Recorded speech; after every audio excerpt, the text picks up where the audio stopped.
No logramos terminar anoche la tercera parábola de restauración que nos presenta el capítulo 15 de Lucas. La primera es la parábola de la oveja perdida, y vimos que esta oveja se extravió por su ignorancia. En la segunda parábola de la dracma perdida vimos que esta moneda se extravió por negligencia de la mujer que representa a la iglesia, y en la parábola de la oveja vimos que el pastor sale a buscarla porque de alguna manera la responsabilidad caía sobre él. No le había enseñado bien seguramente, y entonces ignoraba algunas cosas y por eso se extravió. En la segunda fue pura negligencia, descuido de la mujer, que es una figura de la iglesia, y a ella le corresponde entonces buscarla y la encuentra. Pero en el caso del hijo pródigo estuvimos viendo que él se va por su propia voluntad, él se autodeterminó y se fue. Y estuvimos viendo cosas muy lindas allí, descubriendo verdades preciosas, pero llegamos al punto cuando él dijo en su corazón lo que iba a hacer, y dijo: bueno, yo voy a regresar a la casa de mi padre y le voy a decir esto y esto y esto. La primera vez él le dice a su padre: dame. ¿Se recuerdan? Pero la segunda vez ya la actitud en él cambió, y de alguna manera nos muestra que había como más madurez, por lo menos deseo de madurar, y dijo: hazme.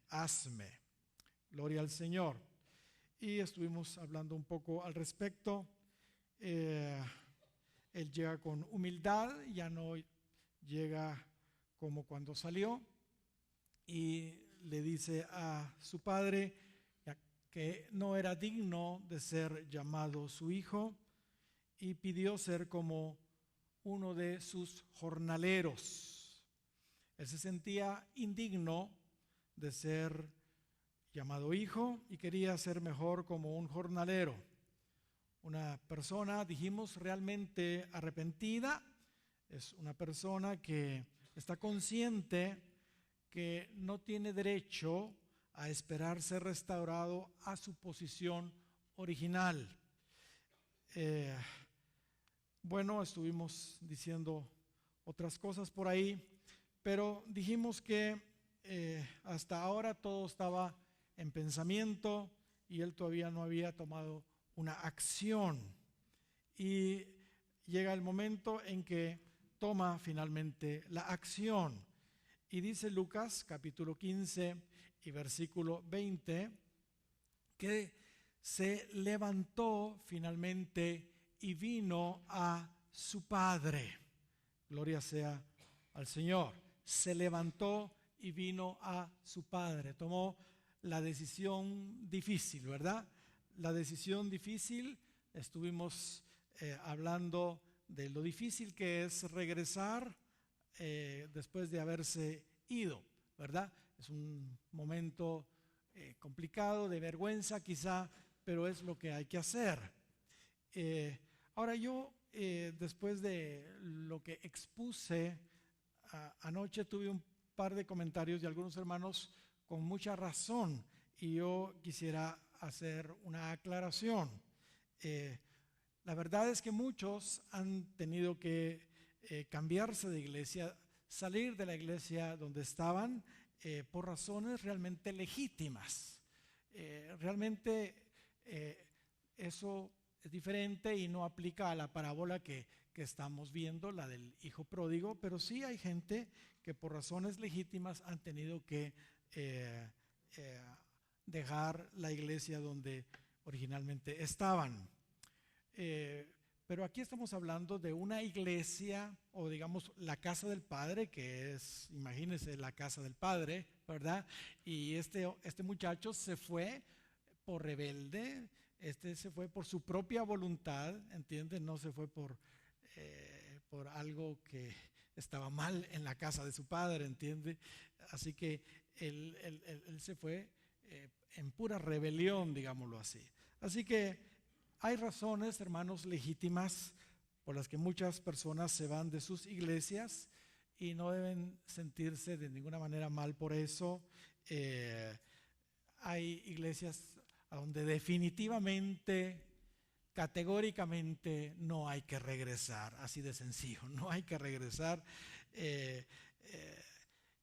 También yo creo, por supuesto, que Dios puede movernos de una iglesia a otra, aunque no es tal vez lo más común, pero yo creo que definitivamente Dios puede movernos de un lugar a otro. Gloria sea al Señor. Amén. Después de haber hecho esta aclaración, continúo. Este paso de este joven entonces fue un paso muy difícil,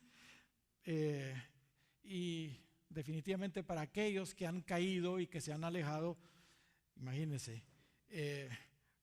Pero la verdad es que hay que darlo, porque si no se da, se puede perder esa persona eternamente, y imagínense los tormentos del infierno que estuvimos hablando ayer. Pero vemos el corazón compasivo del Padre allí siempre en el verso 20, en la segunda parte, y dice: cuando aún estaba lejos, lo vio su padre, y bueno, ¿qué fue lo que pasó? Fue movido a misericordia y corrió y se echó sobre su cuello y le besó. Gloria sea al Señor. Aquí vemos el corazón compasivo, misericordioso del Padre. Él seguramente estaba orando, clamando para que su hijo regresara, y finalmente regresó. Qué maravilloso es nuestro Dios, nuestro Padre Celestial, ¿verdad? La verdad es que nuestro Dios no se puede resistir, hermanos, a un corazón contrito y humillado. No se puede resistir a un corazón realmente arrepentido. Dice el 51 de los Salmos y versículo 17 en la segunda parte, y estas son palabras de David cuando él estaba siendo restaurado de su pecado terrible. Dice ahí: el corazón contrito y humillado no despreciarás tú, oh Dios. Aleluya. Así que nuestro Dios es un Dios misericordioso, es un Dios restaurador, pero por supuesto cuando ve que hay un corazón contrito y humillado. Ahora, hay algo que yo he visto en su palabra. Cuando llegamos al Señor, como que el Señor es el que da el primer paso, invitándonos a aceptarle. Pero cuando nos hemos apartado por rebelión, ¿entiende? Por rebelión, no como la oveja que se fue por ignorancia, no como la dracma que se perdió por negligencia, porque ahí fue el pastor y ahí fue la mujer a buscarlo. Pero en este caso, cuando alguien, digamos, se aparta, se va de la casa por rebelión, entonces le corresponde a esa persona dar el primer paso, y entonces ya Dios corresponde con su amor. Dice Santiago capítulo 4 y versículo 8: acercaos a Dios y Él se acercará a vosotros. Cuando conocemos al Señor, Él se acerca primero y nosotros respondemos. Pero cuando alguien se ha rebelado, nosotros tenemos que dar el primer paso y Él entonces responde. Gloria sea al Señor. Así que no puedo dejar, hermanos, de enfatizar una y otra vez en la importancia del genuino arrepentimiento para poder tener alguna esperanza posible de restauración. Y sigue diciéndonos la parábola en el verso 21, y el hijo le dijo: Padre, he pecado contra el cielo y contra ti. Qué lindo. Él sabe el daño que ha hecho. Él sabe el daño que ha hecho. Cuando alguien, hermanos, en rebelión decide volver, debe reconocer que ha pecado en primera instancia contra el cielo, o sea, contra Dios, pues. Pero también, interesante acá, que también este joven reconoce que ha pecado en contra de su padre, en contra de su padre.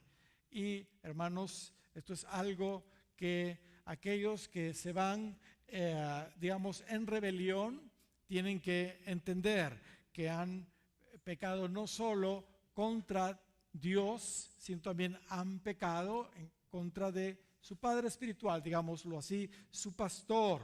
Es por eso que dice: ya no soy digno de ser llamado tu hijo. Ya no soy digno de ser llamado tu hijo. Un corazón arrepentido se siente indigno entonces de ser hijo de Dios, al grado que, como ya dijimos, quisiera más bien ser un simple jornalero. Gloria al Señor. Veamos ahora cómo el Padre lo restaura, cómo restaura a su hijo a su posición. Dice el verso 22: pero el padre dijo a sus siervos: sacad el mejor vestido y vestidle, y poned un anillo en su mano y calzado en sus pies. Gloria al Señor. El vestido nos habla, hermanos, de salvación y también nos habla de relación. Si este joven hubiera muerto afuera, y lo vamos a ver más adelante, él se hubiera perdido eternamente. Así que necesitaba, digamos, ahora que está reconciliándose con el Padre, necesitaba nuevamente adquirir la salvación para él. El anillo nos habla de autoridad. El anillo nos habla de autoridad y el calzado nos habla del ministerio y también de su posición. Estos podrían ser los pasos para la restauración de alguien que, como este hijo pródigo, hermanos, se ha rebelado y se ha apartado del Señor. Pero por supuesto, como ya mencionamos y enfatizamos nuevamente, bajo la base de un evidente arrepentimiento. Gloria al Señor. El verso 23, vemos que el padre manda a matar un becerro gordo para comer y empieza a hacer una gran fiesta. En el verso 24 vemos lo que ya mencionamos anteriormente y lo serio que resulta, hermanos, el asunto de haberse apartado del Señor. Ahí dice: porque mi hijo muerto era y ha revivido, se ha perdido y es hallado. Esto se corrobora en el versículo 32, siempre del capítulo 15 de Lucas, cuando el padre le dice al hijo mayor: porque tu hermano era muerto y ha revivido, se había perdido y es hallado. Mis amados, esto es realmente serio. Esto es realmente serio. Aquí claramente se nos confirma una vez más que la salvación, hermanos, se puede perder. Se puede perder. Es por eso que en casos como este se debe hacer una gran celebración cuando alguien vuelve al Señor arrepentido, pues es libre del mismo infierno y de una condenación, de un tormento terrible en el infierno, en el lago de fuego. Qué tremendo esto, hermanos. Así que se corrobora esta verdad acá con esto que vimos acá en el verso 24 y el verso 32. Pero veamos ahora la nota discordante en esta tan grande fiesta. Esto es triste, pero sucede. Y su hijo mayor estaba en el campo, dice el verso 25, y cuando vino, llegó cerca de la casa y oyó la música y las danzas. Hay mucho que decir sobre esto, hermanos, pero tenemos que correr y avanzar. Verso 26, y llamando a uno de los criados le preguntó qué era aquello. Y él le dijo: tu hermano ha venido y tu padre ha hecho matar el becerro gordo por haberle recibido bueno y sano. Entonces se enojó y no quería entrar. Salió por tanto su padre y le rogaba que entrase. Dice el verso 29, mas él respondiendo dijo al padre: he aquí tantos años te sirvo, no habiéndote desobedecido jamás. Fíjese bien en eso. Y nunca me has dado ni un cabrito para gozarme con mis amigos. Pero cuando vino tu hijo que ha consumido tus bienes con rameras, has hecho matar el becerro gordo. Para él el becerro gordo. Bueno, como les digo, hay mucho que decir en estos versículos, pero no podemos detenernos por el tiempo.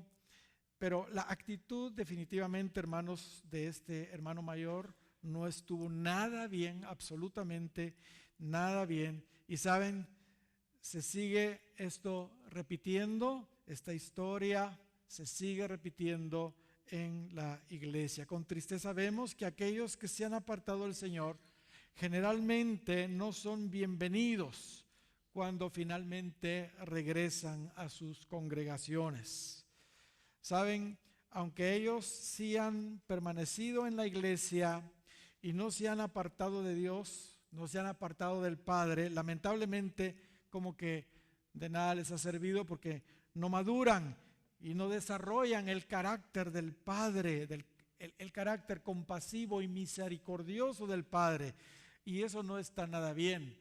O sea, el hijo mayor, pues qué bien, estuvo ahí, no desobedeció y hizo todo bien, pero no alcanzó el carácter misericordioso del Padre. ¿De qué le sirvió estar tanto tiempo ahí si no alcanzó el carácter misericordioso de su Padre?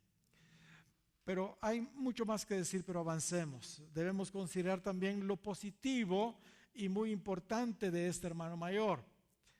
Dios premia la fidelidad, y este hijo mayor, por permanecer fiel cerca de su padre, garantizó que su herencia no la perdió, pues. O sea, no perdió su herencia. El padre le dio a él todo su patrimonio. El padre le dijo, ahí en el verso 31, hijo, tú siempre has estado conmigo y todas mis cosas son tuyas. Todas mis cosas son tuyas. Esto debemos destacarlo porque el otro se le dio su parte de la herencia y la desperdició. Perdió su herencia, pues. Sin embargo, mantuvo su herencia. Así que aquellos hermanos que permanecen fieles garantizan su herencia, mientras que los que por su rebelión se alejan de Dios y caen, aunque regresen y son restaurados en ciertas áreas, como ya estuvimos viendo acá, pierden su herencia. Serán restaurados en su salvación, su relación con Dios, le ponen un vestido, ¿verdad? Serán restaurados en su autoridad, pues le ponen un anillo, y serán restaurados en su ministerio y posición, pues le calzan los pies. Sin embargo, lamentablemente pierden su herencia. Mis amados, son los fieles, según el Salmo 101 y versículo 6, los que estarán cerca del Señor por la eternidad. Son los fieles los que estarán cerca del Señor por la eternidad. Mis ojos pondré en los fieles de la tierra para que estén conmigo, dice el Señor. En Apocalipsis capítulo 17 y versículo 14, pelearán contra el Cordero y el Cordero los vencerá, porque Él es el Señor de señores y Rey de reyes, y los que están con Él son ¿qué? Llamados, elegidos y fieles. Fieles. O sea, ellos un día fueron llamados, ellos un día fueron escogidos, fueron elegidos, pero no se quedaron en ese nivel.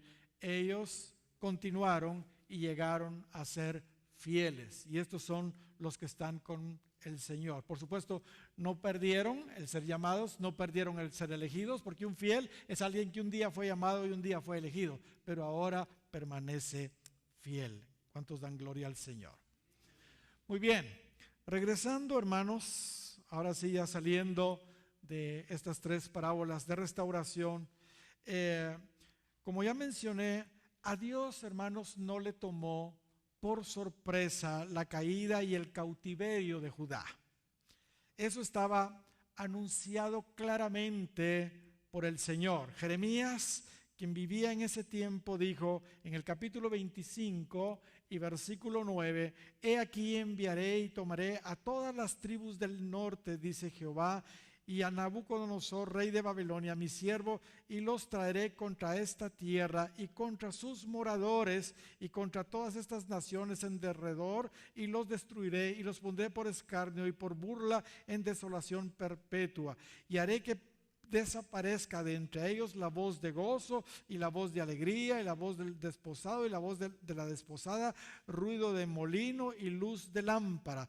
Toda esta tierra será puesta en ruinas y en espanto, y servirán estas naciones al rey de Babilonia 70 años. 70 años. Esto ya estaba entonces anunciado. Aquí vemos cómo la invasión y cautiverio babilónico ya estaba profetizado, pero a la vez vemos también la promesa, hermanos, de restauración de ese cautiverio después de 70 años.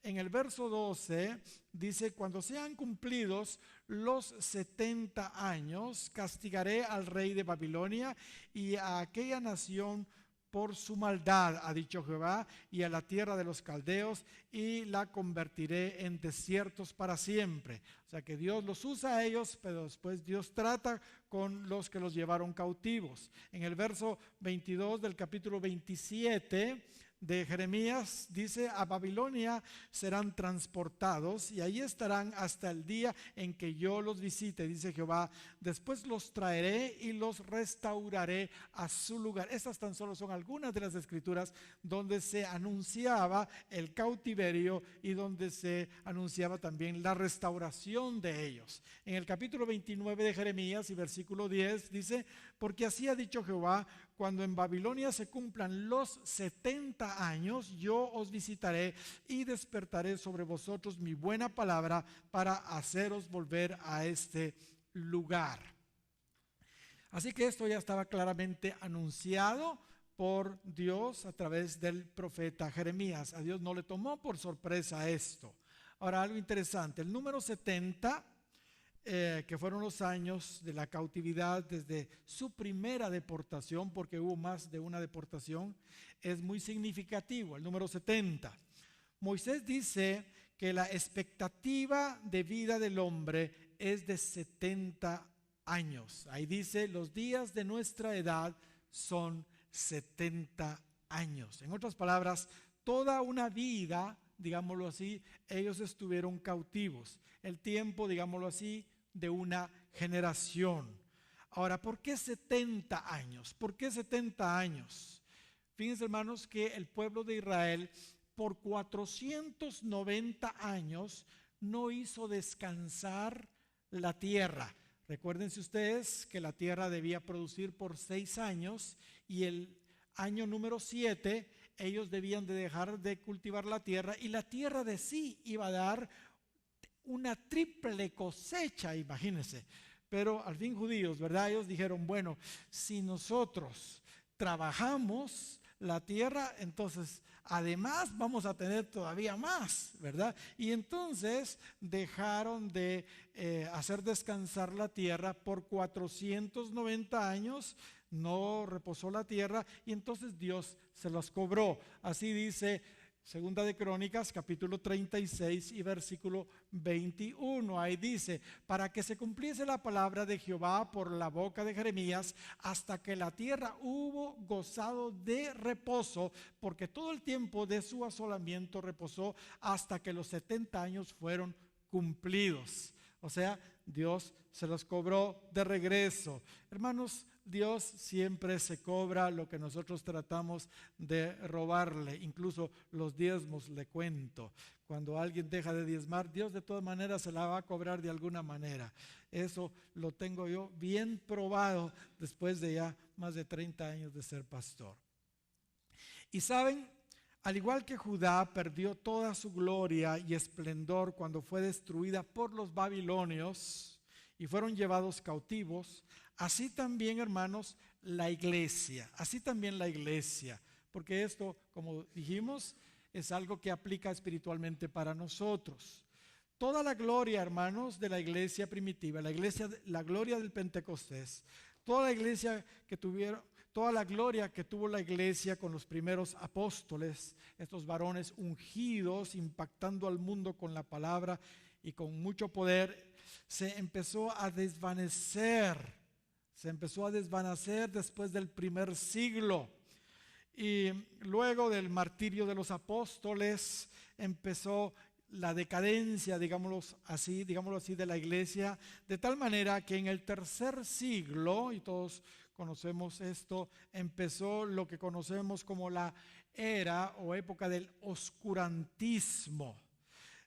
Sin embargo, hermanos, al igual que Dios restauró a Judá y a Jerusalén después de 70 años de cautiverio, así también hace unos 500 años, en el año 1517, Dios empezó el proceso de la obra de restauración de su iglesia, levantando nada menos que mi compañero Martín Lutero.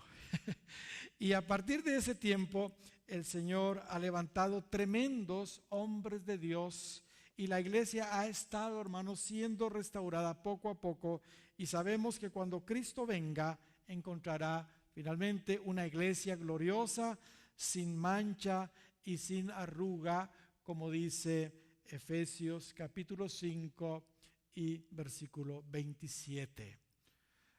Podríamos decir, yo sé que hay muchos varones de Dios que han contribuido en el tema de la restauración desde hace 500 años para acá, pero un resumen de hombres que Dios ha usado en la restauración de la iglesia a partir de Lutero podrían ser el siguiente.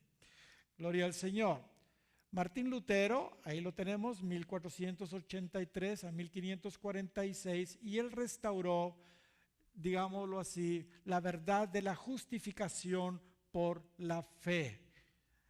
En el año 1492, de 1492 a 1559, apareció otro varón de Dios, Menno Simons, y Dios lo usó para restaurar el bautismo en agua.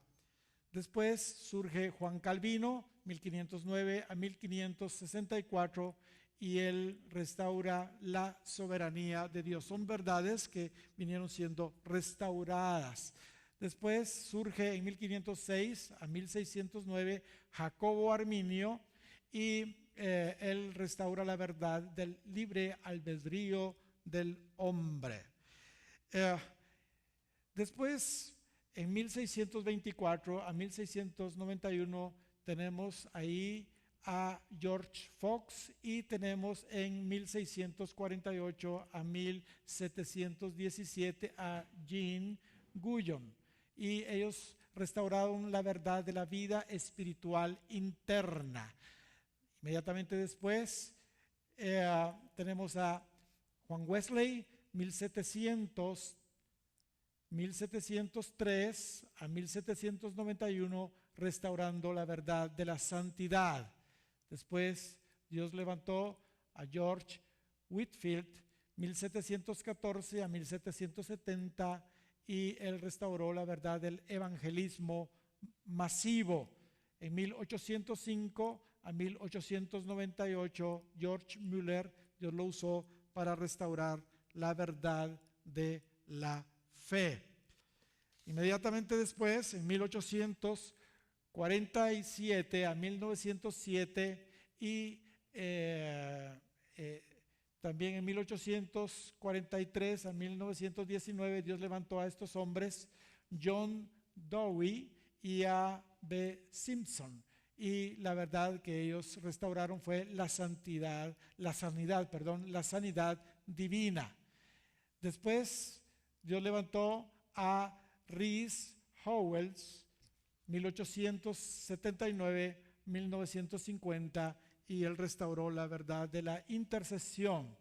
Después tenemos en 1873 a 1929 a Charles Parham, y en 1870 a 1922 a William Seymour, y ellos fueron usados para restaurar el asunto del bautismo del Espíritu Santo y el hablar en otras lenguas. Gloria al Señor. Y por supuesto, en estos tiempos pasados más recientes y actualmente también, Dios ha levantado a grandes hombres y mujeres de Dios, restaurando muchas otras verdades preciosas de su palabra. Existe mucha información ahora, muchos libros muy buenos, por cierto, de biografías de estos grandes hombres. Hay un muy buen libro que les recomiendo que se llama Los Generales de Dios. Este libro presenta hombres de Dios más recientes y mujeres de Dios que también Dios los ha usado de una manera poderosa.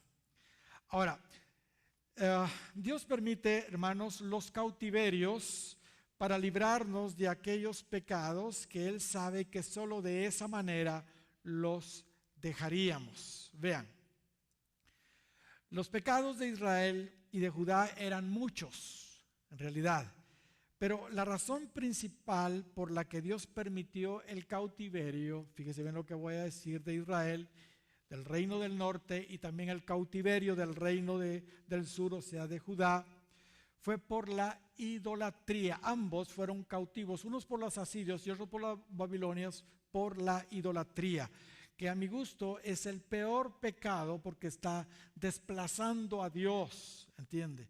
Es un pecado directamente en contra de Dios porque se está adorando, honrando, venerando a algo que no es Dios, ¿entiende? Está sustituyendo al único y verdadero Dios. Así que ese fue el pecado de Israel y el pecado de Judá, por lo cual ellos fueron llevados cautivos. Y aunque Israel y Judá hubo avivamientos, hermanos, mientras tuvieron buenos reyes, reincidían nuevamente en hacer lo malo y en la idolatría cuando estos morían.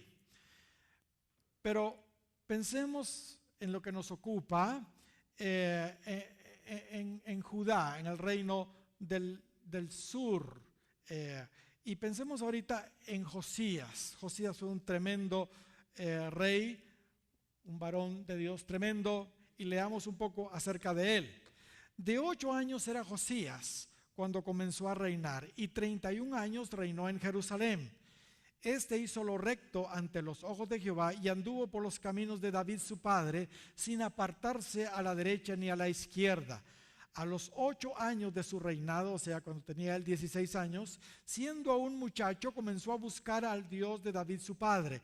Y a los 12 años, o sea, cuando tenía 20, comenzó a limpiar a Judá y a Jerusalén de los lugares altos, imágenes de acera, esculturas e imágenes fundidas. Y dice el verso 4, y derribaron delante de él los altares de los Baales, e hizo pedazos las imágenes del sol que estaban puestas encima, despedazó también las imágenes de acera y las esculturas y estatuas fundidas, y las desmenuzó, y esparció el polvo sobre los sepulcros de los que le habían ofrecido sacrificios, quemó además los huesos de los sacerdotes sobre sus altares, y limpió a Judá y a Jerusalén. Qué tremendo. Mire, él sí le dio duro a la idolatría.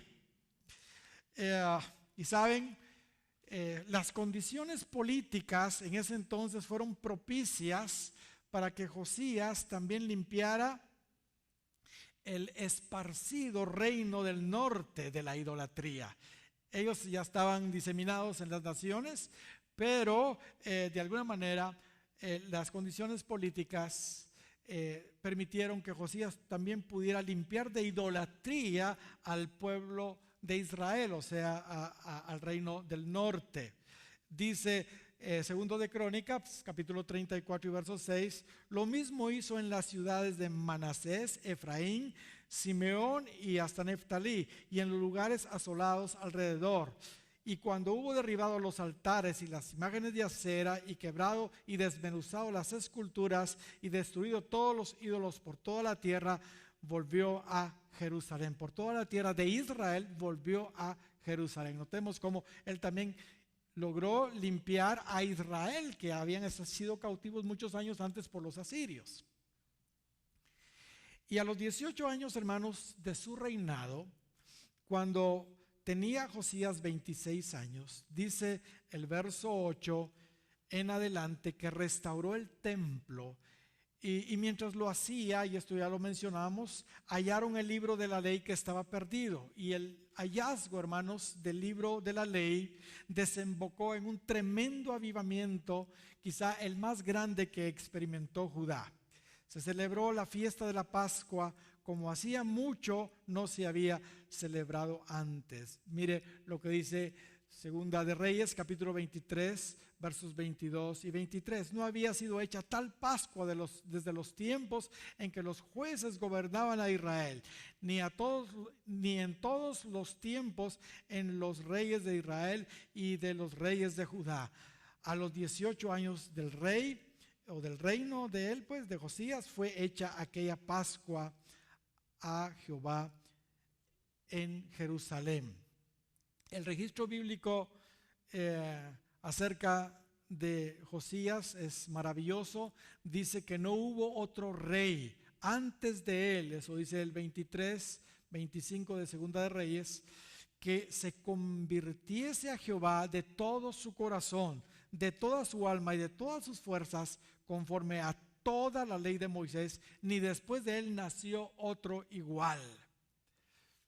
Pero hermanos, mire, después de esto que acabamos de leer, que él limpió totalmente a Judá y a Israel de la idolatría en su totalidad, mire lo que dice el verso 26, y esto es algo que de veras conmueve. Mire lo que dice: con todo eso, Jehová no desistió del ardor con que su gran ira se había encendido contra Judá, por todas las provocaciones con que Manasés le había irritado. Y dijo Jehová: también quitaré de mi presencia a Judá, como quité a Israel, y desecharé a esta ciudad que había escogido, a Jerusalén, a la casa de la cual había yo dicho, mi nombre estará allí. Hermanos, fue tanto el pecado de idolatría acumulado, y sobre todo con Manasés, ¿entiende? Que Dios dijo: no, estos tienen que ir a un juicio. A pesar del magnífico reinado de Josías, que había limpiado a Judá y a Israel de la idolatría, él estaba resuelto, Dios estaba resuelto a llevarlos a cautiverio por el pecado de sus ancestros. Alguien podría decir: pero si el pecado y la idolatría ya habían sido erradicados, ¿por qué entonces había necesidad de cautiverio? Bueno, la verdad es que el reinado de Josías, hermanos, solo fue un oasis en la historia de los últimos reyes de Judá. Solo fue un alivio, digamos, ahí, un oasis ahí en ese, dentro de los últimos reyes de Israel. Su padre Amón, pésimo rey, y su abuelo Manasés, ellos fueron los peores reyes de Judá, sobre todo en el tema de la idolatría. Pero saben, los últimos 4 reyes de Judá que le siguieron a Josías, o sea, Josías fue uno de los últimos reyes, pero los últimos 4 que le siguieron a Josías, ellos terminaron de ponerle la tapa al pomo. El primero fue Joacás, hijo de Josías, dice que hizo lo malo en los ojos de Jehová, conforme a todas las cosas que sus padres habían hecho, refiriéndose indudablemente a la idolatría de su bisabuelo Manasés y de su abuelo Amón. Eso es lo que ahí se menciona. Después le sucede Joacim, otro hijo de Josías, que también hizo lo malo, según Segundo de Crónicas, capítulo 36 y versículo 5. Solo para que tengamos una referencia de él, Joacim, sin ningún temor de Dios, quemó una palabra profética que Jeremías habló acerca del inminente cautiverio. Estaba tan molesto por lo que Jeremías había dicho y que mandó una carta profética. Él quemó eso. Eso lo encontramos en Jeremías 36:1 en adelante, y especialmente los versos 20 al 26. No lo vamos a ver. Qué diferencia, ¿verdad? De su padre Josías, quien sí apreció la palabra de Dios cuando encontró el libro de la ley. Eso fue todo un avivamiento y eso fue algo tremendo. Pero este quema la palabra de Dios. Después reina Joaquín. Joaquín fue hijo de Joacim y nieto de Josías. Él también hizo lo malo, según Segunda de Reyes, capítulo 24, versos 8 y 9. Pero el último, Sedequías, el último, vamos a ver, Joaquín, dijimos, el último, Sedequías ahora, otro hijo de Josías, al igual que los otros reyes, hizo lo malo ante los ojos de Jehová y no se humilló delante del profeta Jeremías, que le hablaba de parte de Jehová. Eso dice Segunda de Crónicas, capítulo 36 y versículo 12. En realidad, hermanos, ninguno de estos 4 reyes quiso atender las palabras del profeta Jeremías. En Segunda de Crónicas 36, versículo 13 en adelante, nos sigue diciendo lo siguiente de Sedequías. Se rebeló a sí mismo contra Nabucodonosor, este Sedequías, al cual había jurado lealtad por Dios a Nabucodonosor, este Sedequías, y endureció su cerviz y obstinó su corazón para no volverse a Jehová, el Dios de Israel. También todos los principales sacerdotes y el pueblo aumentaron la iniquidad, siguiendo todas las abominaciones de las naciones y contaminando a la casa de Jehová, la cual él había santificado en Jerusalén. Verso 15 dice: y Jehová, el Dios de sus padres, envió constantemente palabra a ellos por medio de sus mensajeros, porque él tenía misericordia de su pueblo y de su habitación. Mas ellos hacían escarnio de los mensajeros de Dios y menospreciaban sus palabras, burlándose de sus profetas, hasta que subió la ira de Jehová contra su pueblo y no hubo, ¿qué dice? Más remedio. Dice que no hubo más remedio.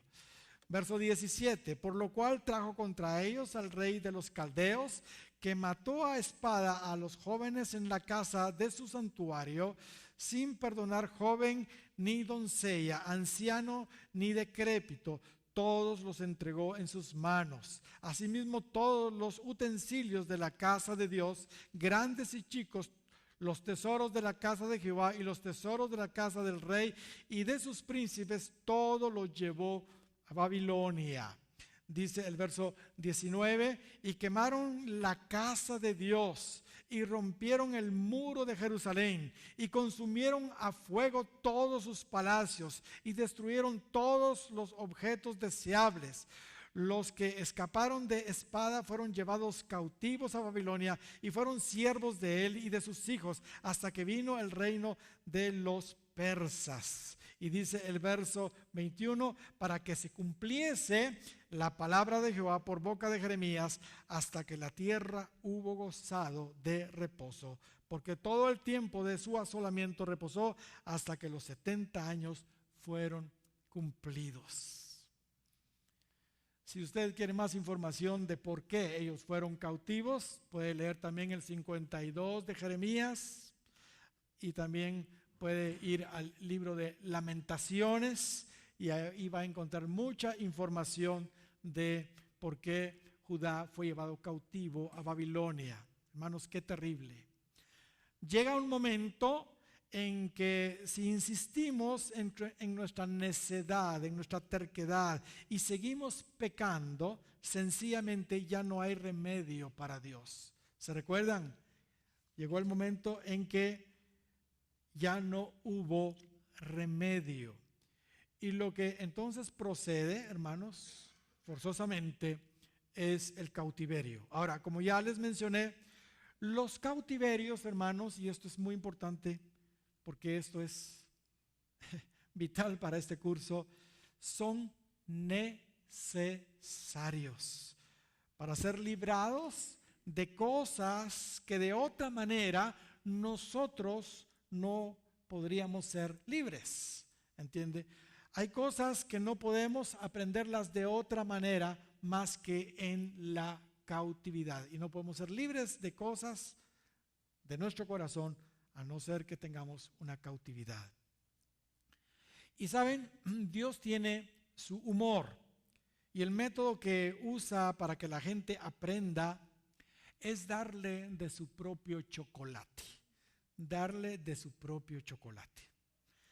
Debido a que ellos, fíjese bien, cambiaron a Dios por los ídolos, entonces Él los llevó cautivos, nada menos que a la cuna de la idolatría, a la cuna de la idolatría, a Babilonia, para hastiarlos de la idolatría y así purgarlos de la idolatría.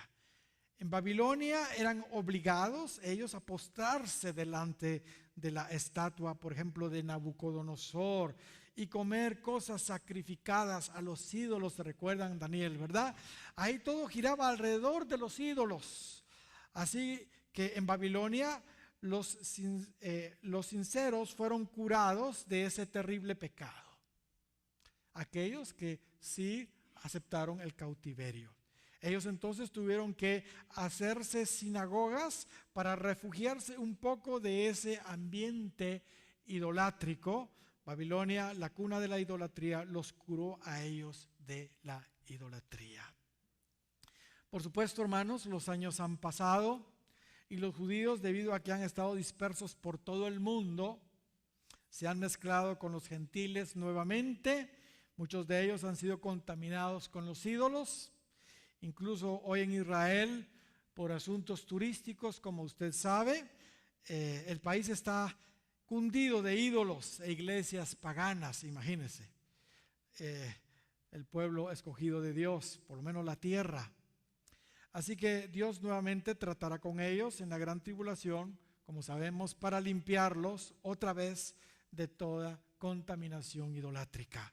Ellos serán totalmente limpios de ese problema hasta el final de la gran tribulación, como ya estuvimos viendo, porque Dios tiene planes para ellos y los va a restaurar.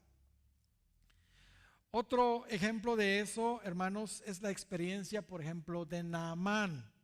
Otro ejemplo de que Dios nos lleva a lugares terribles para poder ser libres de situaciones terribles. Para que Naamán fuera limpio de la lepra, tuvo que sumergirse 7 veces en un río pero muy sucio, el Jordán. Los ríos de Damasco, Habana y Farfar, eran mucho más limpios que el Jordán, y eso le molestó un poco a Naamán. Pero ni Habana ni Farfar, esos ríos de Damasco, eran los adecuados para limpiar a Naamán de la lepra. También vemos esto con Jacob. Jacob era un engañador.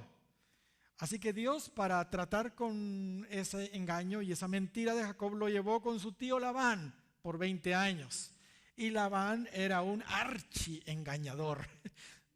Jacob era un aprendiz de mentiroso, pero si alguien era de veras engañador y mentiroso, era su tío Labán.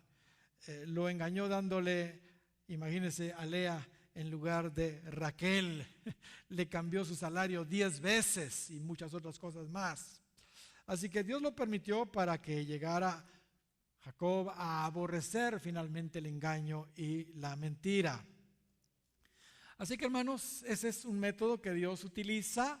Y ahora pensemos en nosotros. ¿Acaso no es verdad que Dios muchas veces nos mete en ambientes terribles? En ambientes terribles, para que finalmente lleguemos a ser libres y lleguemos a detestar aquellas cosas que todavía amamos en nuestro corazón. ¿Entiende? Hay cosas que amamos, pero Dios nos lleva a esos lugares donde eso es terrible y entonces nos damos cuenta de que no es tan bonito eso. Recordemos a Lot, pensemos en Lot. Él tenía inclinación por Sodoma, por el mundo, él tenía inclinación por eso. Y dice Génesis capítulo 13 y versículo 12 que él fue poniendo cada vez sus tiendas más cerca de Sodoma. Poco a poco se fue acercando, poco a poco se fue acercando. Pero cuando finalmente se instaló en Sodoma, creo que se horrorizó de a dónde se había metido, porque vio que eso era terrible. Así que dice segunda de Pedro, capítulo 2 y versículo 7, y libró al justo Lot abrumado por la nefanda conducta de los malvados. Porque este justo que moraba entre ellos afligía cada día su alma justa, viendo y oyendo los hechos inicuos de ellos. Así que imagínense, como él tenía esa inclinación, pues Dios lo metió ahí y ahora lo permitió pues que él llegara ahí, y ahora él ya no aguantaba, ahí estaba en la puerta de Sodoma afligiendo cada día su alma en puro ayuno y oración. Mis hermanos, el cautiverio es necesario para ser libres de cosas que nunca lograríamos cambiar cuando todo está en bonanza. En realidad, hermanos, Judá experimentó 3 deportaciones, 3 sitios y 3 deportaciones principales de parte de los babilonios. Repito, Judá experimentó 3 sitios y deportaciones principales de parte de los babilonios. La primera fue en el año 606, durante el 3er año del mal reinado de Joacim. En esa primera deportación, Daniel y sus compañeros fueron unos de los llevados cautivos, fíjense, junto con otros nobles. Pero ¿qué pasó? Fueron deportados. La segunda deportación fue al 3er mes del reinado de Joacim o Conías, en el año 597 a.C. En este segundo exilio, Ezequiel fue llevado cautivo. Así que un segundo sitio y una segunda deportación. El tercer sitio y deportación fue en el año 11 del reinado de Sedequías, 586 a.C. En esa oportunidad, Jerusalén y el templo fueron totalmente destruidos y llevados cautivos otros. Ahora, hay algo que debemos explicar sobre el cautiverio. Saben, el profeta Jeremías tuvo una visión de 2 canastas de higos. Estas 2 cestas de higos significaban 2 clases de personas que había en Jerusalén, en Judá, en los días antes de la segunda deportación de Judá. Una tenía muy buenos higos, una canasta, y la otra tenía muy malos higos, que de malos no se podían comer. Así lo dice el capítulo 24 de Jeremías, versos 1, 2 y 3. Usted puede ver ahí. Después de haber transportado Nabucodonosor, rey de Babilonia, a Jeconías, hijo de Joacim, rey de Judá, a los príncipes de Judá, a los artesanos, etcétera, etcétera, dice que Dios le mostró 2 cestas de higos puestas delante del templo de Jehová. Una cesta tenía higos muy buenos, como brevas, y la otra cesta tenía higos muy malos, que de malos no se podían comer. Y me dijo Jehová: ¿qué ves tú, Jeremías? Y dije: higos buenos, muy buenos, y malos, muy malos, que de malos no se pueden comer. Sorprendentemente, hermanos, Dios escogió los higos muy buenos para ser llevados al cautiverio. Nosotros podríamos pensar que los malos eran los que merecían irse al cautiverio, pero nos sorprende porque los que fueron deportados fueron los higos buenos, porque los higos representan a estas dos clases de personas que habían en Judá y Jerusalén. Esto tiene grandes lecciones para nosotros. En nuestra mente natural, hermanos, podríamos pensar que los higos malos eran los que necesitaban ir a Babilonia para ser corregidos. Pero Dios no piensa así. Los cautiverios a los que Dios nos mete, no debemos, hermanos, tomarlos necesariamente como una señal, fíjese bien lo que voy a decir, de desaprobación de Dios sobre nuestras vidas. A menudo Dios lleva a sus siervos más selectos a través del cautiverio, para que sean moldeados, para que sean pulidos, allí sean transformados a su imagen. Dios escoge para el cautiverio lo mejor para ser refinados. Como ya mencionamos, imagínese usted, el joven Daniel y sus compañeros fue deportado. Y Ezequiel, el profeta, también. Y muchos otros nobles estuvieron dentro de los que fueron transportados a Babilonia, pero ellos realmente pareciera como que no merecían ir de cautiverio. Sabe, incluso a muchos que andan mal con Dios, Él los califica como higos buenos, pues además de ser gente responsable y trabajadora, Dios ve en su presencia que quieren cambiar y que reconocen la necesidad de la cautividad para ser libres de todas esas cosas malas que todavía ellos tienen. Los otros, los pobres, los que Dios calificó como higos muy malos, se resistieron al cautiverio que venía de Dios. Y contrario a lo que los profetas falsos profetizaban, Dios a través de Jeremías no solo les había anunciado el inminente cautiverio que les esperaba, sino que también les advirtió que si realmente querían vivir se sometieran a los babilonios, cosa que no quisieron hacer. Eso también hizo la diferencia entre unos higos y otros. Gloria al Señor. Así como se rebelaron al trato de Dios y al sometimiento a Nabucodonosor, al cual Dios les ordenó que se sometieran, y como estaba anunciado, entiende, como ellos no lo hicieron, entonces iban a morir de una forma terrible. Algo que se deduce aquí es que la pobreza de ellos era probablemente por su ociosidad, por su dejadez, por su negligencia. Era gente que no quería trabajar. Los higos buenos, aunque no eran perfectos, pero eran personas trabajadoras, eran personas que producían en el pueblo de Judá. Así que estos pobres, ociosos, negligentes, no fueron hallados dignos de ser llevados al cautiverio. No fueron hallados dignos de ser llevados al cautiverio.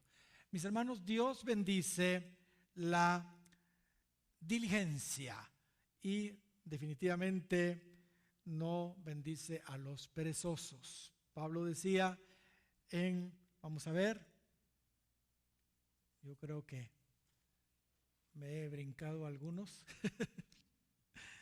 Vamos a ver.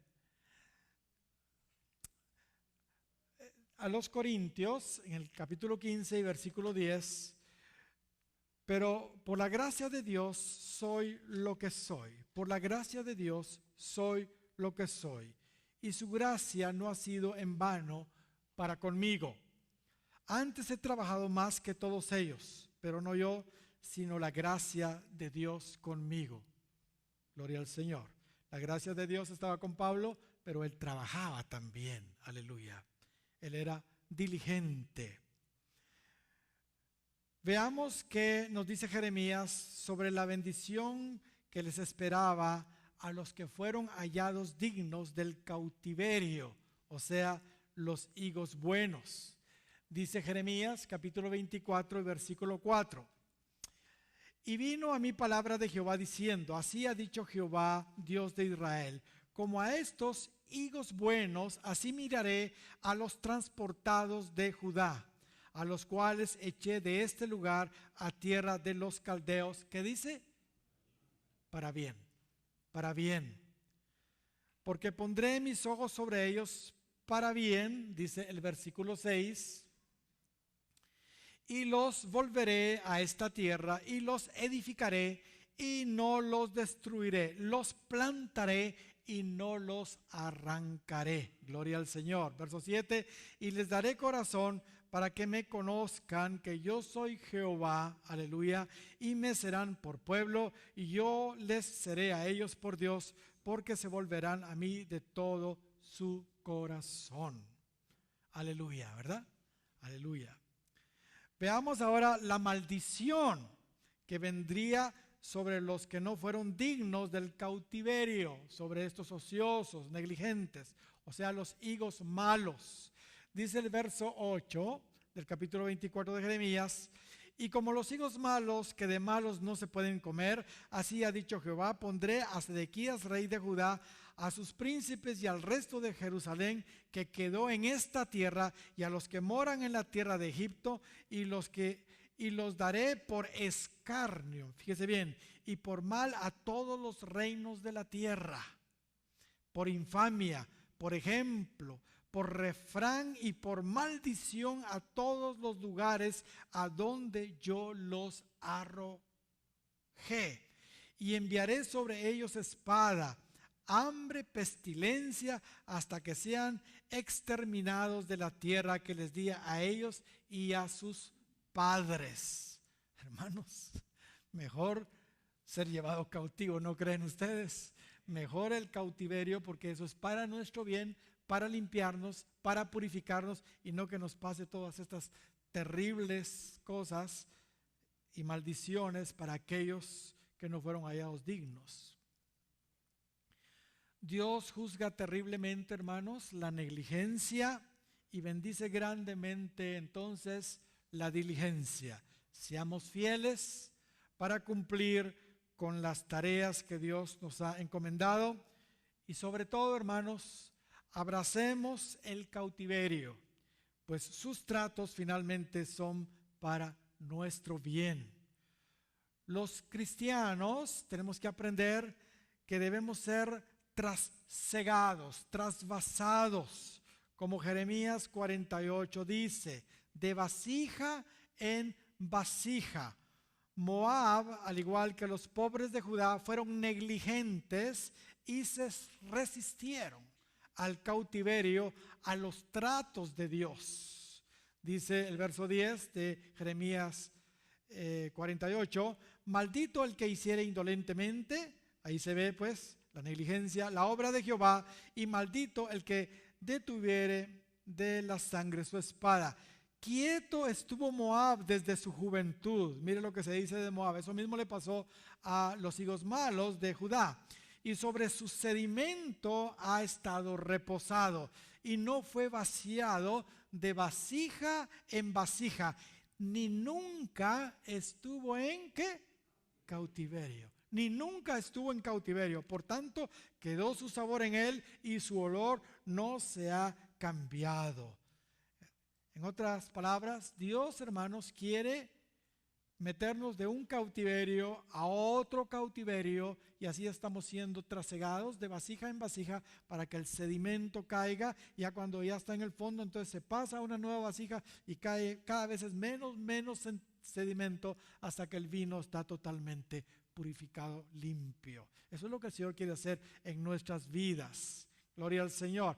Eclesiastés capítulo 3 dice que hay un tiempo de destruir, pero también un tiempo de edificar. ¿Cuántos dan gloria al Señor?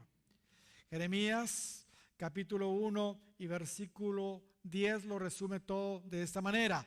Mira que te he puesto en este día sobre naciones y sobre reinos, para arrancar y para destruir, para arruinar y para derribar, pero también para ¿qué? Edificar y para plantar. Estamos hablando de ¿qué? De restauración. Gloria al Señor. ¿Sabe? Yo conozco a un pastor que fue llevado injustamente por un año a la cárcel, por algo que él nunca hizo, y a mí me consta porque yo estaba muy cerca de él, pero fue llevado por un año a la cárcel. Y hermanos, fue algo terrible. Nosotros lo íbamos a ver y de veras fue algo terrible. Sin embargo, después de un año de cautiverio ahí en la cárcel, en Pavón, él reconoció que lo necesitaba. Salió diferente, pero él fue a la cárcel por algo que no hizo. Y hermanos, yo pienso en mi propia vida. Yo también he sido sometido a varios cautiverios, tal vez de otra índole en mi vida, aparentemente, digo, sin merecerlo, aparentemente.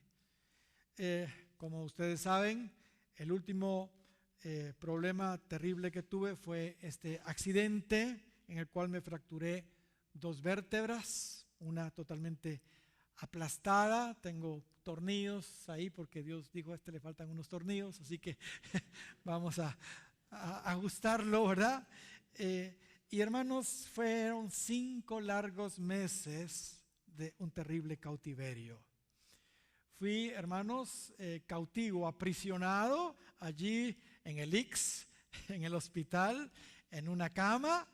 Después salí de la cama a una silla de ruedas. Después de la silla de ruedas me pude movilizar a través de un andador. Por último, con un bastón, ¿entiende? Tuve un yeso aquí por varios meses también, en todo mi torso. Y fue algo de veras terrible, hermanos, terrible. Pero les puedo asegurar, y se los digo con todo mi corazón, que yo necesitaba eso. Yo necesitaba ese cautiverio. Mi vida no ha sido la misma después de esto. Yo sé que todavía no soy lo que debiera ser, y el Señor seguramente tendrá otros cautiverios para mí, pero sí, definitivamente el Señor ha quitado mucho sedimento de mi vasija. ¿Cuántos dan gloria al Señor?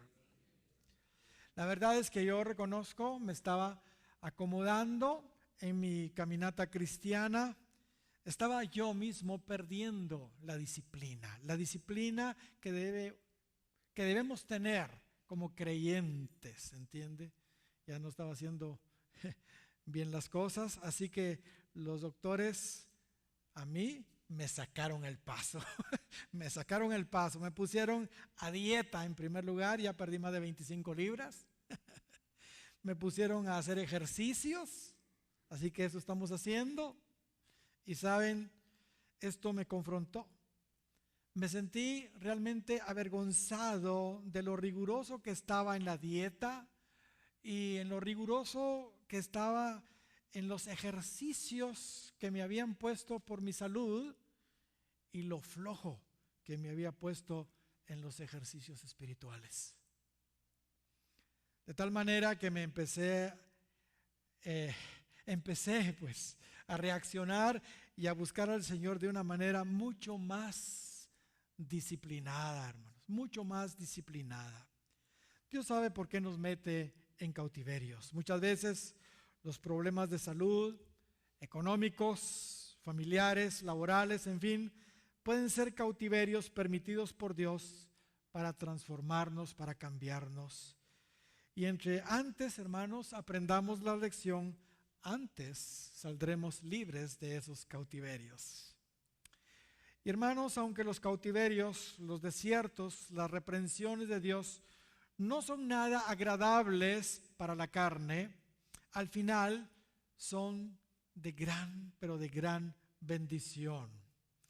Deuteronomio capítulo 8, versículo 15 en adelante, dice que te hizo caminar por un desierto grande y espantoso, lleno de serpientes ardientes y de escorpiones y de sed, donde no había agua, y Él te sacó con agua de ahí, sigue ahí. Pero mire lo que dice al final del verso 16, afligiéndote y probándote, ¿para qué? A la postre hacerte bien. Para a la postre hacerte bien. Hermanos, Dios nos mete a situaciones de veras bien complicadas, ¿entiende? para a la postre hacernos bien. Hebreos capítulo 12 y versículo 11 dice: es verdad que ninguna disciplina al presente parece ser causa de gozo, sino de tristeza, pero después, ¿qué dice? Da fruto apacible de justicia a los que en ella han sido ejercitados. ¿Cuántos dan gloria al Señor? Por lo cual, levantad las manos caídas y las rodillas paralizadas y haced sendas derechas para vuestros pies, para que lo cojo no salga del camino, sino que sea sanado. Gloria al Señor. Eso es lo que el Señor hace con nosotros en los cautiverios, en las situaciones adversas y tremendas. Ok, he dicho. Vamos a empezar con el libro de Esdras. Pero antes de empezar con el libro de Esdras y Nehemías, que es el curso de esta semana, permítanme decirles lo que el pastor Bailey dice acerca de los protagonistas de esta profética y maravillosa era de la restauración.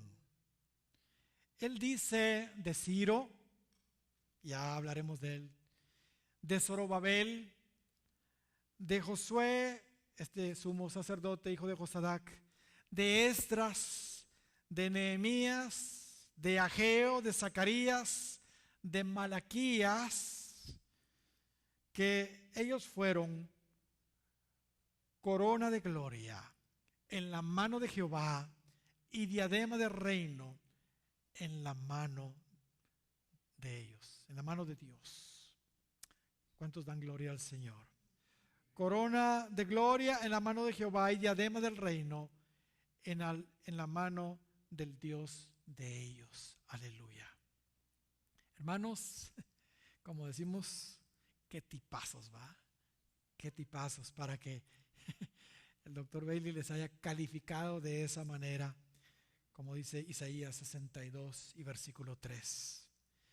¿Qué clase de hombres el Señor levantó para la restauración de Judá y Jerusalén? Y sabe, Dios en estos postreros días está levantando hombres de esa talla que serán usados poderosamente en la restauración de su iglesia.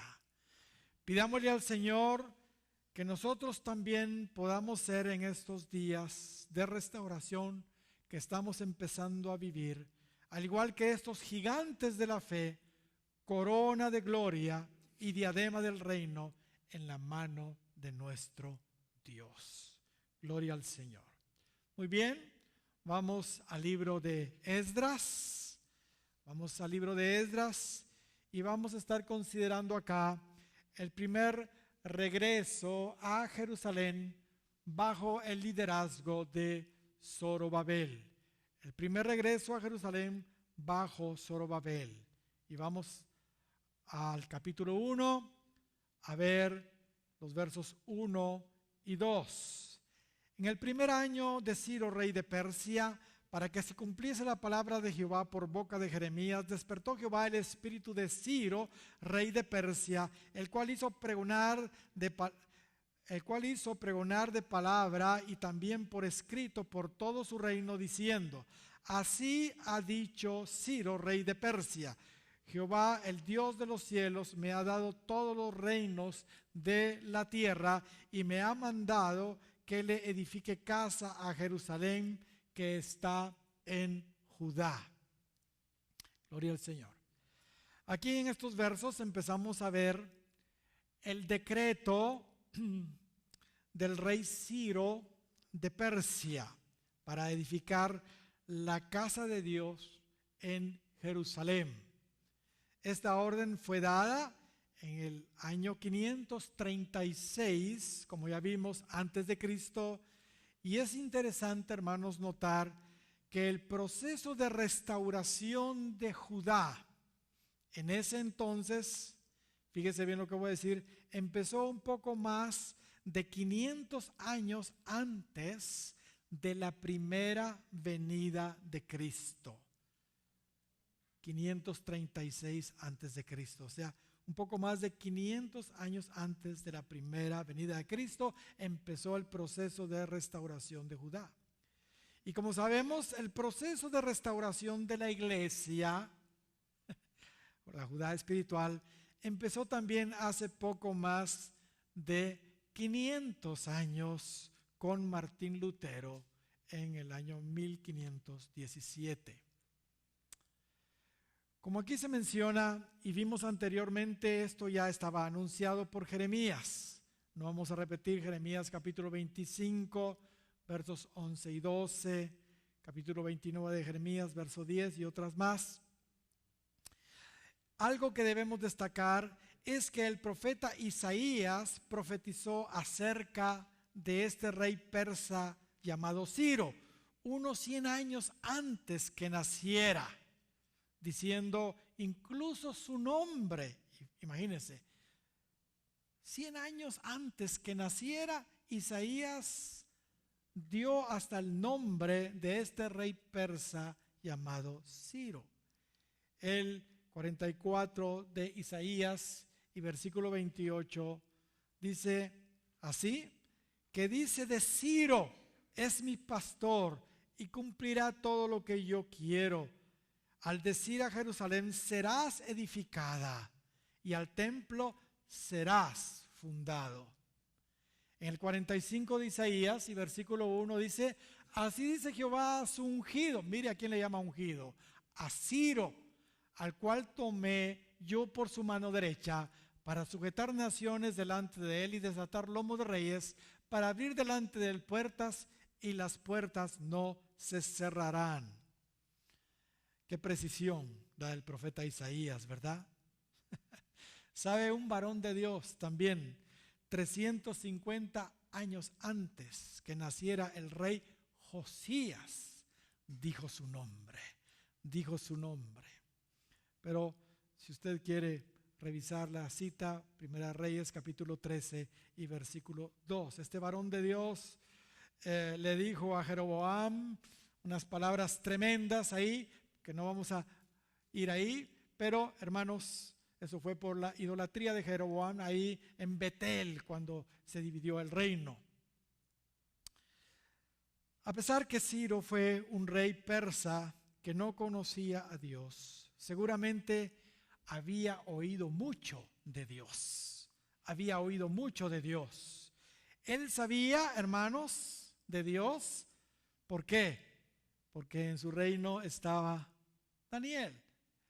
Él sabía de la sabiduría y del testimonio que este hombre Daniel tenía allí, ¿entiende? Él fue uno de sus funcionarios. Y también, pues él oyó de Dios, seguramente también de los otros 3 jóvenes hebreos, que a estas alturas ya no eran jóvenes, Sadrach, Mesach y Abednego, ¿se recuerdan? Él sabía también de Ezequiel, el profeta Ezequiel, porque él también estaba allí. Incluso, aunque Nabucodonosor, hermanos, ya no vivía en ese entonces, es seguro que Ciro oyó de Nabucodonosor, un rey anterior babilónico, y oyó del testimonio de Nabucodonosor. Recuérdense que Nabucodonosor se convirtió. Él proclamó al mundo entero su experiencia de locura. Cuando Dios trató con él, se recuerdan, se convirtió como en una bestia salvaje por 7 años. Por su orgullo eso le pasó. Pero él fue convertido ciertamente en una bestia por 7 años, pero después Dios lo restauró y lo regresó al trono nuevamente. Y él, hermanos, dijo, las maravillas y prodigios que el alto Dios ha hecho conmigo, conviene que las publique. Y empieza a proclamar al mundo entero que él gobernaba al Dios verdadero. Eso lo puede leer usted en Daniel capítulo 4, versículo 1 en adelante. Así que Ciro, ya este nuevo rey, ya ahora gobernaban los persas, seguramente había oído el testimonio de Nabucodonosor, o había sabido de Nabucodonosor y su conversión. Así que es indudable que Ciro sabía de Dios. Lo que pasaba era que Dios ya venía preparando el escenario para el retorno de los judíos a su tierra, tocando el corazón, en este caso de Ciro, pero también lo hizo con Nabucodonosor, con los monarcas pues de ese entonces. Ciertamente de Ciro se dice que él no conoció del todo a Dios, sin embargo Dios sí lo conoció a él y lo usó de una manera poderosa. En el verso 4 del 45 de Isaías se dice de Ciro: por amor de mi siervo Jacob y de Israel mi escogido, te llamé por tu nombre, te puse sobrenombre. A Ciro le está hablando, aunque no me conociste, aunque no me conociste. Ahora, según leímos en el verso 2, Ciro, aunque no conoció a Dios personalmente, reconoció a Jehová como el verdadero Dios de los cielos. Lo acabamos de leer, quien le había dado todos los reinos de la tierra y le había ordenado edificar la casa de Dios en Jerusalén. Acabamos de ver también que Dios le llama aquí en Isaías 44, 28 a Ciro mi pastor. Y también vemos en el 41, 2 de Isaías que se le llama a Ciro justo, justo. La historia, hermanos, reconoce al rey Ciro como un monarca tolerante e ideal, como un padre de su pueblo, como alguien magnánimo, como un hábil administrador, como un hábil administrador osado y valiente, como un modelo de gobernante. La historia lo reconoce así. Definitivamente es un precioso tipo, Ciro, de Cristo, un precioso tipo de Cristo quien trae libertad a los cautivos. Gloria al Señor. Ahora, ¿qué fue lo que pasó con Ciro? ¿Cómo es posible que un rey pagano haya tenido una conducta de esa naturaleza y, bueno, dejar ir al pueblo de regreso a su tierra? Bueno, además de lo que ya vimos del testimonio de Daniel y sus compañeros, de Ezequiel, del testimonio de Nabucodonosor, no cabe duda que la intercesión de Daniel, hermanos, la intercesión de Daniel hizo una gran diferencia también. Daniel, hermanos, tuvo un papel muy importante en el tema del retorno de Judá a su tierra. Como ya mencioné, Daniel fue llevado cautivo en la primera deportación en el año 606, y a estas alturas ya habían pasado más de 50 años del cautiverio.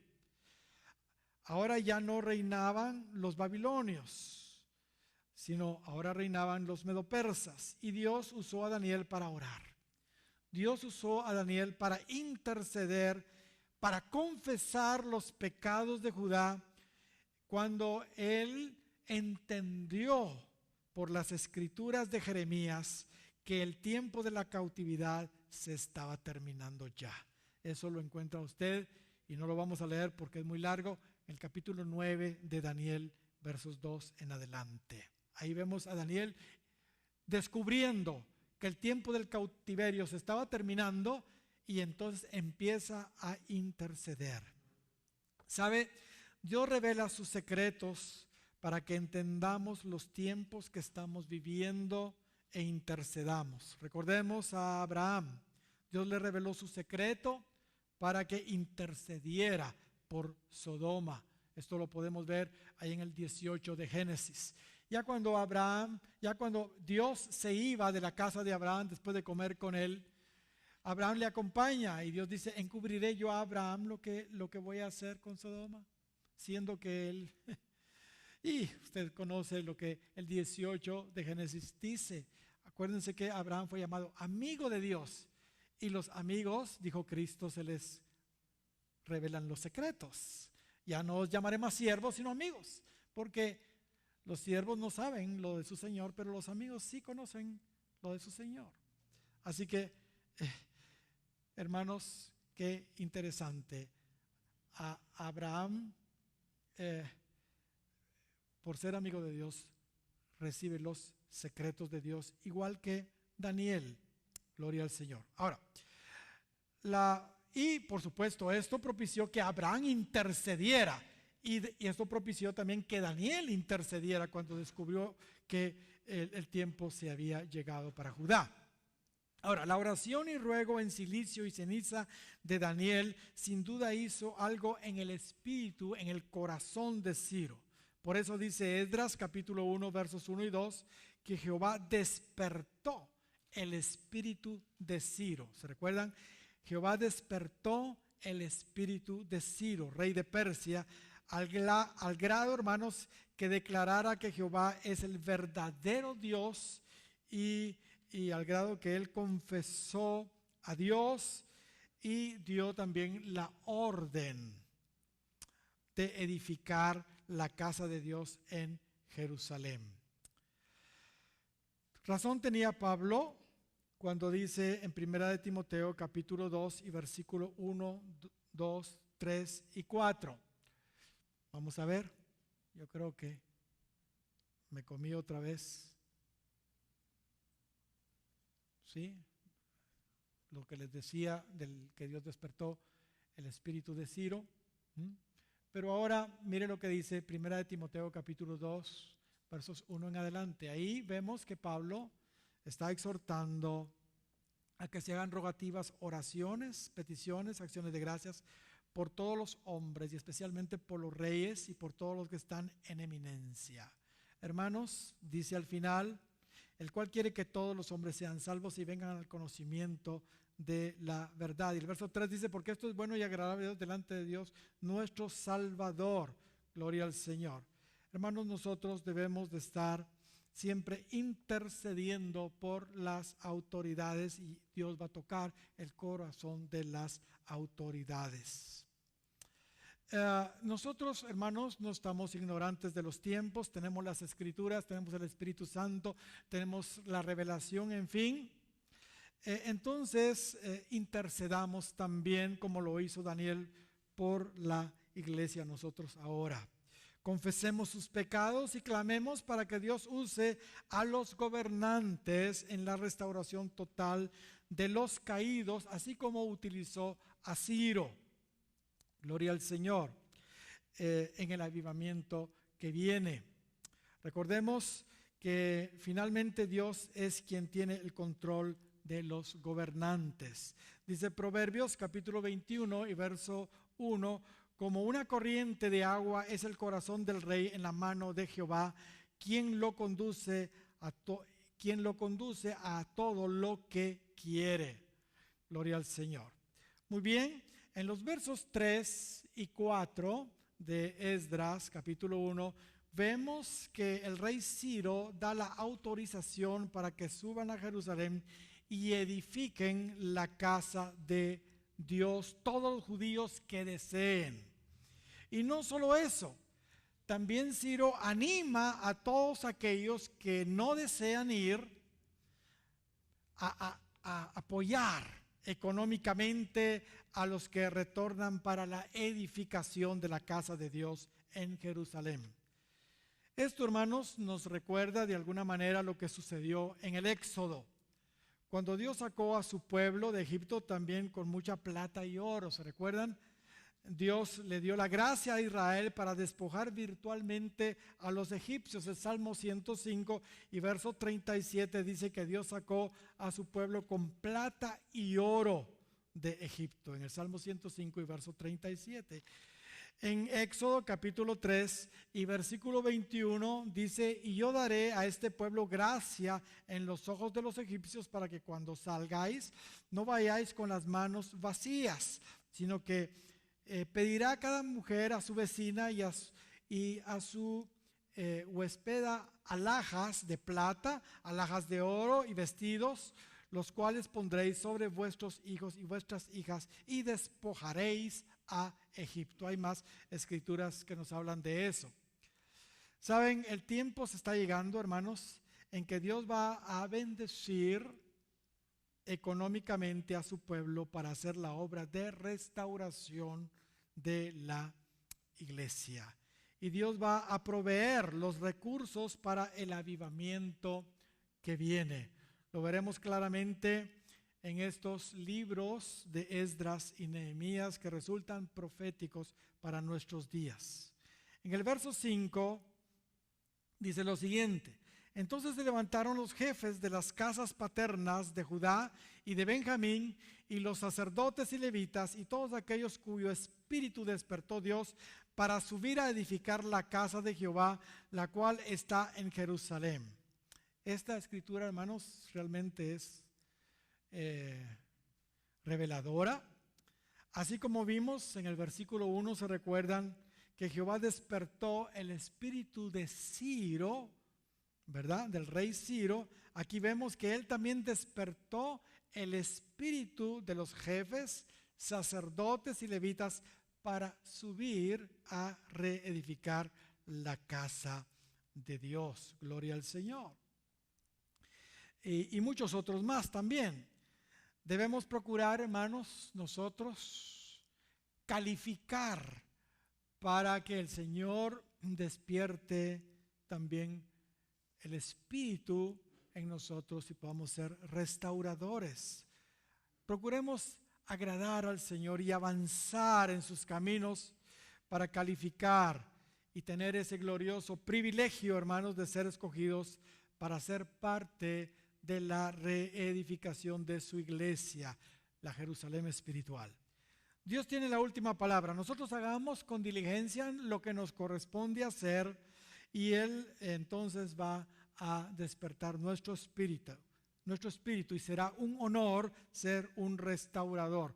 Pablo decía a los hebreos en el capítulo 1, escritura conocida, capítulo 6, y verso 1, por tanto, dejando ya los rudimentos de la doctrina de Cristo, fijémonos en este detalle, vamos adelante a la perfección. O sea, lo que Pablo está diciendo, nosotros caminemos y caminemos hacia adelante, ya dejando las doctrinas fundamentales y sigamos hacia adelante. Pero dice en el verso 3, y esto haremos si Dios en verdad lo permite. En otras palabras, Dios tiene la última palabra, pero nosotros tenemos que hacerlo nuestro. Gloria al Señor. Así que Dios despertó el espíritu de aquellos que estaban haciendo la cosa bien. Gloria al Señor. Ahora, ¿saben algo?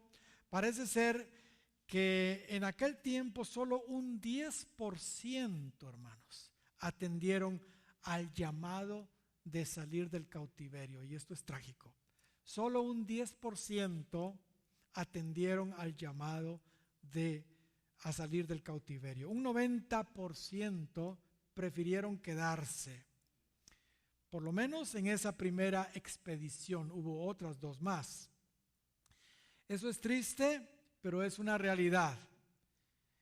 El problema de los cautivos, hermanos, muchas veces es que se acostumbran al cautiverio. Se acostumbran y se acomodan al cautiverio. Se sabe de gente, por ejemplo, en lo natural, que vuelven a delinquir para volver a la cárcel, porque ahí en la cárcel tienen todo lo necesario.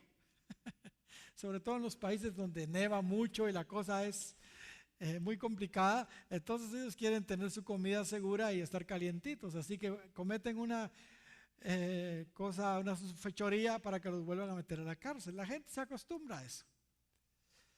Sé de gente que está contenta, hermanos, con la cautividad de sus pecados. Ellos están en pecados y están contentos con sus pecados, y eso es un cautiverio. Hermanos, increíble, pero cierto, hay gente que está contenta con los demonios que tienen adentro. Están contentos. No quieren ser libres, no quieren pasar por una administración, no quieren pasar por, nosotros decimos la conejera. No quieren pasar para que les echen fuera los demonios. No, están contentos y saben que están mal, porque cada rato en la adoración, donde la presencia de Dios viene, se les empieza a manifestar los chamucos, pero no quieren ser libres, están contentos con ellos. Les gusta ser cautivos. Incluso hay gente que ha estado en iglesias legalistas que realmente son prisiones, y cuando finalmente salen, como que no se adaptan a ninguna otra iglesia. no se adaptan a la libertad del espíritu y vuelven a sus sinagogas, digo yo, a sus sectas legalistas. Les pasa lo de los Gálatas. Los Gálatas se acostumbraron a eso, a la ley, ¿entiende?